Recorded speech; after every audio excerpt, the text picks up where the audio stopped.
Stalin uncle, what uncle, is very wrong uncle.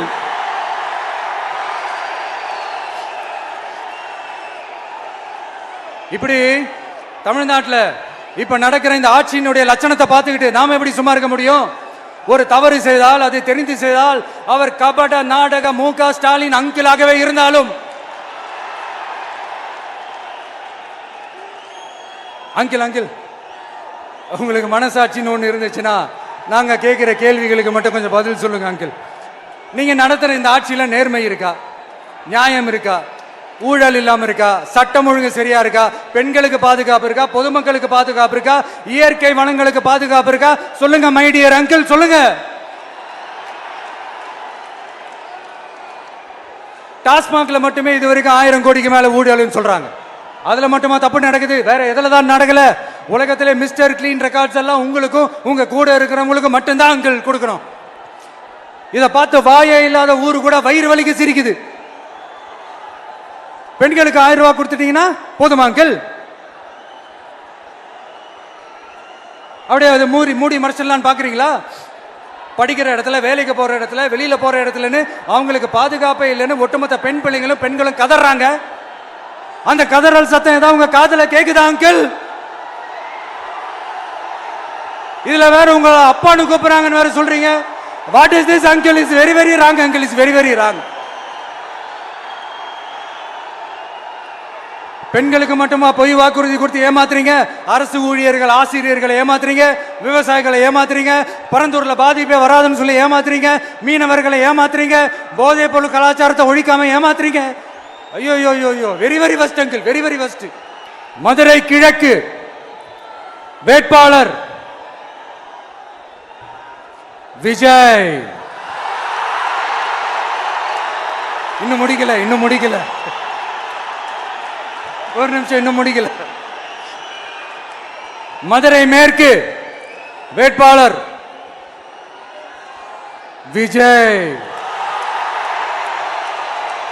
Madurai மத்தி வேட்பாளர் விஜய். மதுரை தெற்கு வேட்பாளர் விஜய். மதுரை வடக்கு வேட்பாளர் விஜய். மேலூர் விஜய். சோழவந்தான் விஜய். திருப்பரங்குன்றம் விஜய்.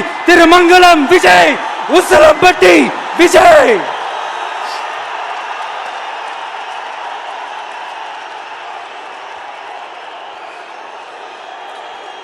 என்னடா எல்லா தொகுதியிலையும் ஒரே வேட்பாளர்னு பாக்குறீங்களா? 234 தொகுதியிலையும் இந்த விஜய் தான், அதாவது உங்க விஜய் தான் உங்க சின்னம்.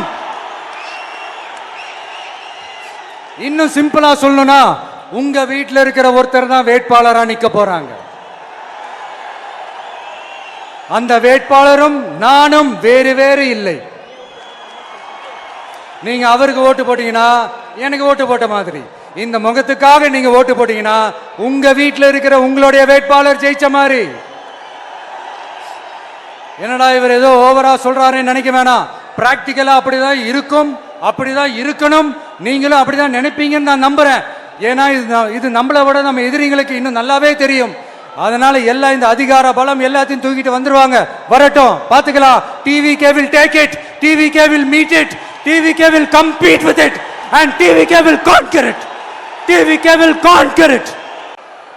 எதிர்காலம் வரும், என் கடமை வரும், இந்த கூட்டத்தின் ஆட்டத்தை ஒழிப்பேன்.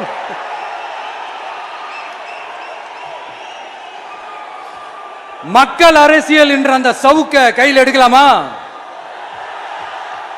யாருக்கு எதிரான தானே கேட்கிறீங்க? வேற யாரு? மறைமுக உறவுக்காரர்களான பாசிச பாஜகவும் பாய்சன் திமுகவும் தான். மாண்புமிகு பிரதமர் நரேந்திர மோடிஜி அவர்களே 3வது முறையா ஒன்றியத்தோட ஆட்சி அதிகாரத்தை நீங்க தானே கையில் வச்சிருக்கிறீங்க. இல்ல, நாங்க தெரியாம தான் கேட்கிறோம். நீங்க ஆட்சிக்கு வந்தது ஒட்டுமொத்த மக்களுக்கும் நல்லது செய்யவா, இல்ல நம்மளுடைய இந்த இஸ்லாமிய நண்பர்களுக்கும் இஸ்லாமிய தோழர்களுக்கும் எதிராக சதி செய்யவா? மக்களுக்கு உங்ககிட்ட கேட்கறதுக்குன்னு ஏராளமான கேள்விகள் இருக்குது.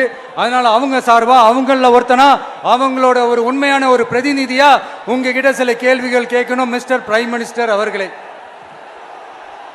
நம்ம தமிழ்நாட்டு மீனவர்கள் கிட்டத்தட்ட ஒரு 800 பேருக்கு மேல இலங்கை கடற்படையால தாக்கி அழிக்கப்பட்டிருக்கிறாங்க. அதை கண்டிக்கிறதுக்காக உங்களை பெருசா எதுவும் செய்ய சொல்லல. சின்னதா ஒண்ணே ஒண்ணு மட்டும் செஞ்சு கொடுங்க. இனிமேலாச்சும் எங்களுடைய மீனவர்கள் பாதுகாப்பா இருக்கிறதுக்காக இந்த கச்சத்தீவை இலங்கை கிட்ட இருந்து மீட்டு கொடுத்துருங்க. அது போதும். நான் இப்பவும் சொல்றேன், நம்மளை நம்பி வர்றவங்களுக்கு ஆட்சியிலும் அதிகாரத்திலும் உறுதியாக பங்களிப்பு செய்யப்படும். உடனே இந்த கேள்விகள்லாம் வரும். அப்ப யாரு கூட்டணி, யாரு வரா, யாரு போறா, இந்த கேள்விகள்லாம் வரும். இந்த கேள்விகளுக்கெல்லாம் ஒரே ஒரு பதில் தான், சஸ்பென்ஸ்ல சஞ்சாரம் செய்யுங்க. ஆனா ஒண்ணு, 2026ல 2 பேருக்கு நடுவுல தான் போட்டியே. ஒன்னு டிவிகே, இன்னொன்னு டிஎம்கே. இந்த போட்டி எப்படி இருக்க போதுன்னா, இந்த அலையன்ஸை வச்சு எப்படியாவது நம்ம தப்பிச்சிடலாம். என்ன இந்த பழைய இந்த மேத்தமேட்டிக்ஸ், அரித்மேட்டிக்ஸ் இதெல்லாம் வச்சு எப்படியாவது நம்ம தப்பிச்சிடலாம் அப்படின்னு நினைக்கிறவங்களோட அந்த கனவு ஒரு நாளும் மைப்படாது. நான் இந்த மண்ணில் கால் எடுத்து வச்ச உடனே ஒரே ஒருத்தரை பத்தி தான் மனசுக்குள்ள ஓடிக்கிட்டே இருந்தது. அவர் யாருன்னு உங்களுக்கும் தெரிஞ்சிருக்கும். சினிமானாலும் சரி, அரசியல்னாலும் சரி, நமக்கு ரொம்ப ரொம்ப பிடிச்சது புரட்சி தலைவர் எம்ஜிஆர் அவர்கள் தான். அவரோட பழகிறதுக்கு எனக்கு வாய்ப்பு கிடைக்கல. ஆனா அவரை மாதிரியே குணம் கொண்ட என்னுடைய அண்ணன் புரட்சி கலைஞர் கேப்டன் விஜயகாந்த் அவர்களோட பழகிறதுக்கு எனக்கு நிறையவே வாய்ப்பு கிடைச்சது. அவரும் இந்த மதுரை மண்ணை சேர்ந்தவர் தானே, அவரை மறக்க முடியுமா? தமிழ்நாட்டு மக்கள் உணர்வுபூர்வமா உண்மையா நம்ம பக்கத்திலே நிக்கிறவங்க, அதுக்கு ஒரு மிகப்பெரிய அடையாளம் தான் இந்த மதுரை மண். நம்ம தமிழக வெற்றி கழகம் கையில் எடுத்திருக்கிற அரசியலும் அப்படித்தான். உண்மையான அரசியல், உணர்வு பூர்வமான அரசியல், நல்ல அரசியல், நல்லவங்களுக்கான அரசியல், நாட்டு மக்களுக்கான அரசியல், நல்லது மட்டுமே செய்கிற அரசியல்.